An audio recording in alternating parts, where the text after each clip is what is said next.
And hair colour madam, normal గా ఇప్పుడు ప్రధానంగా చాలా మంది యూజ్ చేసే హెయిర్ కలర్. సో ఈ హెయిర్ కలర్ ని వేసుకునేటప్పుడు కానీ, అంటే లైక్ ప్రొడక్ట్స్ ఒకవేళ నచ్చకపోతే వేరే ప్రొడక్ట్ కి వెళ్ళిపోతూ ఉంటారు. సో అట్లాంటి వాళ్ళు ఎలాంటి జాగ్రత్తలు తీసుకోవాలి? ఆ ప్రాబ్లమ్స్ అంటే మీ దగ్గరకు వచ్చే పేషెంట్స్ లో వీటి గురించి ఏమైనా వస్తారా? 100%.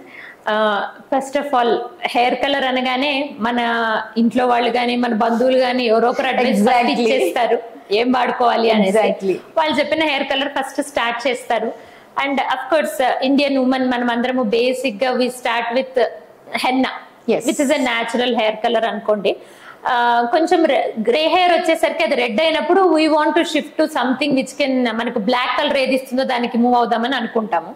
సో అందులో మనకు కూడా బ్లాక్ హెన్నాలు బాగా available outside powder form లో. సో చాలా మంది Banjara black henna, whatever black henna, I don't want to take any names. So black henna పెట్టేస్తూ ఉంటారు. ఇక కొన్ని జెల్ బేస్డ్ అవైలబుల్ ఉంటాయి. కాకపోతే ఇందులో ఏంటంటే హెయిర్ డై అనే దానిలో మెయిన్ గా ప్రొపిలిన్ డైమీన్ అనే ఒక ఇంగ్రీడియంట్ ఉంటుంది. అదర్వైజ్ టొలిడిన్ డైమీన్ అనే ఒక ఇంగ్రీడియంట్ ఉంటుంది. సో ఈ ఇంగ్రీడియంట్ హెయిర్ షీత్ లోకి ఎంటర్ అవ్వాలి, అప్పుడు హెయిర్ కలర్ మారుతుంది. సో దానికి ముందు మనం ఏం చేస్తాము అంటే ఉన్న హెయిర్ షీత్ ని కొంచెం డ్యామేజ్ చేసి దీన్ని ఎంటర్ చేయటం జరుగుతుంది అనమాట.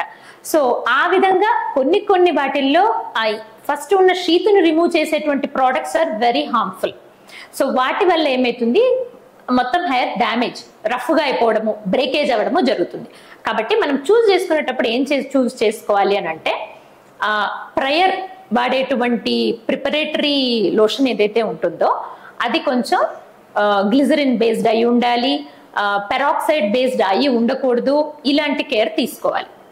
That is about the pre colouring thing.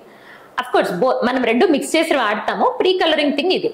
అసలు ఎగ్జాక్ట్ కలర్, సో ఆ ఎగ్జాక్ట్ కలర్ లో కూడా మా ఉద్దేశము ప్రొపిలిన్ డైమిన్ కన్నా టొలిడిన్ డైమిన్ ఇస్ సేఫర్ డై. ఎందుకంటే ప్రొపిలిన్ డైమిన్ ఎక్కువసేపు ఉంచేయటం వల్ల కొద్దిగా హెయిర్ స్కిన్ పిగ్మెంటేషన్ ప్రాబ్లమ్స్ వస్తున్నాయి. మాకు ఒక కండిషన్ ఉంటుంది డర్మటాలజీలో, మేము దాన్ని లైకెన్ ప్లానస్ పిగ్మెంటోసిస్ అని అంటూ ఉంటాం. ఒక greyish black, bluish black sheen మొత్తం ఫేస్, నెక్ అంతా వచ్చేసి మనిషిని దూరం నుండి చూసినప్పుడు మొత్తం నల్లగా కనిపిస్తూ ఉంటారు, ఏదో బూడిద పూసేసినట్టు. సో దట్ డిసీజ్ అది రావడానికి కారణం హెయిర్ డై. అందువల్ల చాలా మందికి మేము అసలు యాక్చువల్లీ నా నెక్స్ట్ క్వశ్చన్ అదే, అంటే ఏ ప్రాబ్లమ్స్ రావడం వల్ల ప్రాబ్లమ్స్ అంటే స్కిన్ ఎలర్జీస్ అట్లా వచ్చే ఛాన్సెస్ ఉన్నాయి madam? 100%. That is one thing. ఇది వచ్చేసి దాని వల్ల ఒక అలర్జిక్ రెస్పాన్స్ డెవలప్ అయ్యి వచ్చే పిగ్మెంట్. మీరు అన్నది ఇంకోటి ఏంటంటే డై వేసుకోగానే అలర్జీ. చాలా మంది వస్తూ ఉంటారు. ఇలా ఈ పీపీడి అని చెప్పాను కదా, అది ఎక్కువ మోతాదులో ఉన్నప్పుడు మనకు స్కిన్ ఇరిటేట్ చేసేసి ఆ స్కిన్ లో ఎగ్జిమా లాగా, అలర్జీ లాగా వచ్చేస్తుంది. అలర్జిక్ కాంటాక్ట్ డర్మటైటిస్ అని అంటాం.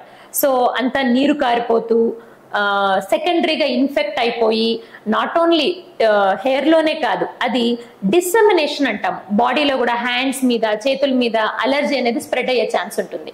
కాకపోతే ఒక వ్యక్తి ఒకసారి హెయిర్ డైకి అలర్జీ రెస్పాన్స్ చూపించారు అంటే ఇంకా వాళ్ళకి ఆ అలర్జీ లైఫ్ లాంగ్ ఉంటుంది. వాళ్ళు మళ్ళీ ఆ హెయిర్ డై అయితే యూజ్ చేయలేరు. కాకపోతే ఇంగ్రీడియంట్స్ మార్చాలి. ఇప్పుడు నేను మీతో అన్నాను పీపీడీ పడలేదు అనుకోండి, టొలిడిన్ డైమిన్ కి రావాలి. సపోజ్ ఆ హైడ్రోజన్ పెరాక్సైడ్ లాంటివి ఏమన్నా, పెరాక్సైడ్ ఏమన్నా ఉన్నాయనుకోండి, అవి మార్చి కొంచెం గ్లిజరిన్ బేస్డ్ కి రావాలి. ఇలా ఏ ఇంగ్రీడియంట్ పడలేదు అని దాన్ని బట్టి మళ్ళీ హెయిర్ డై మార్చుకోవాల్సి ఉంటుంది. సో తర్వాత చాలా మందికి అలవాటు ఏంటంటే లేడీస్ కి ఎస్పెషల్లీ హెయిర్ డే బట్టి చేసుకొని పనులన్నీ చేసుకొని 2 గంటల తర్వాత తలస్నానం చేస్తారు. ఎగ్జాక్ట్లీ. మరి అంతసేపు డై ఉంచితే చర్మం ఏం కావాలి? సో కాబట్టి దాని పరిమితి ఉంటుందండి. 30 minutes పెట్టుకోమంటే 30 minutes పెట్టుకొని వాష్ చేయాలి. So that is very important. Don't అక్కడ మటుకు మీరు నెగ్లిజెన్స్ చెయ్యొద్దు. ఓకే.